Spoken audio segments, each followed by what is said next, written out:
Jinhong, tell us a little bit more about your research. The main thesis seems to be that the discounts aren't as big as you might think. Yes. This is a research I conduct with my co-author, Sang-Sik Park at the University of South Carolina and Man Xie at the Arizona State University.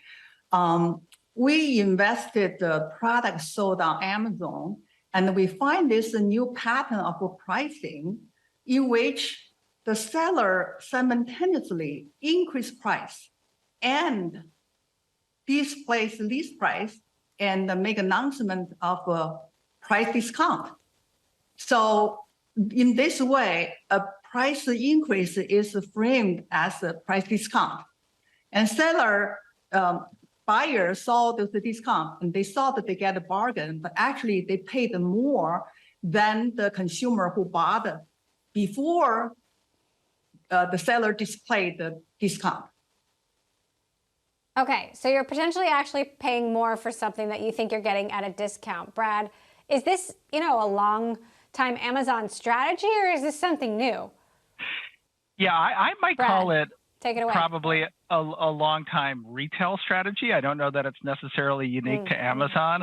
I think you can see it in department stores and even discount stores. The idea of discounting something and making the discount kind of an illusion, inflating the actual retail prices is I think a tactic across retail, and I think it's probably harder to control at Amazon, given that more than half of those sales are going to be brokered by third-party sellers who control their own prices. It's probably something that's hard for Amazon to oversee. Okay, to implement this strategy. Okay. Go ahead.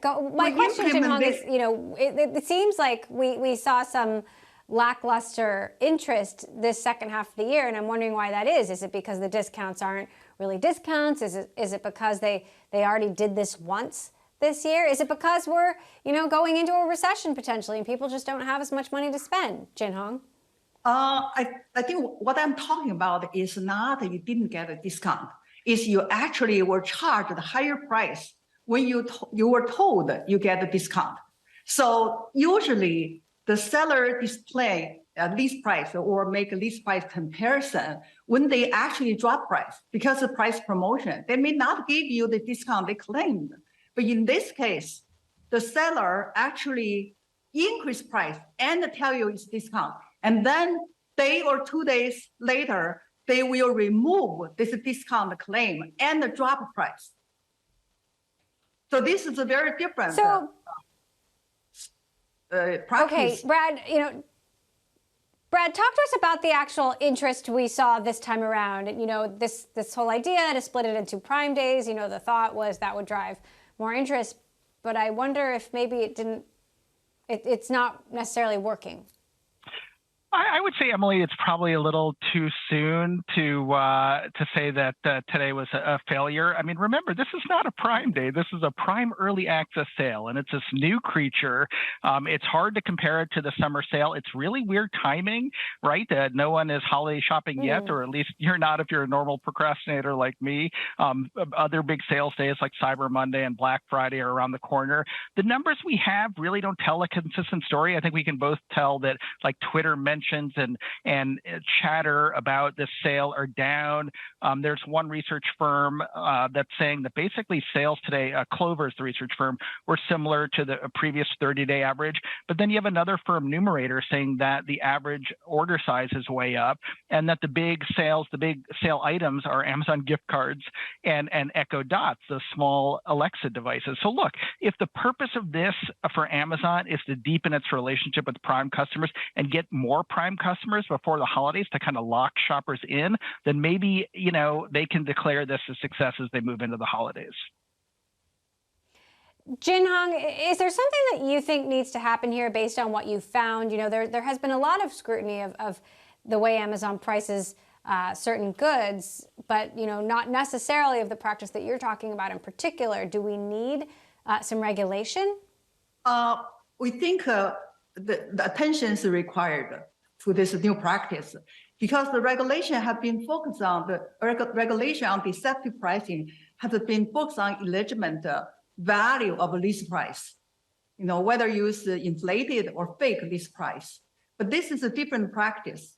This is the manipulation of the timing of list price introduction. So the seller synchronize the price increase with the list price introduction and the comparison. So that's a new practice, and this is really misleading for consumer. Brad, what's your take on the signals we're seeing about shopping and consumer sentiment right now heading into the holidays? It's tough, Emily. You've got the rising costs of food and fuel inflation. Folks are pulling back. There's no question that overall U.S. spending over the holidays is slowing down. Adobe, I think, said it was going to be about 2.5%. Previous years, 8, 9%. Of course, it was even higher because of sort of pandemic-fueled fear out of walking into stores. And retail's been kind of an anvil for Amazon. You've got a very successful advertising business, AWS, of course, even some sort of successful business around third-party sellers and commissions. But retail itself, those online stores, they were flat last holiday season. It was down 4% in the last quarter. I think, Amazon here, which has gobbled up share for years, decades, is probably not going to be doing that this holiday season.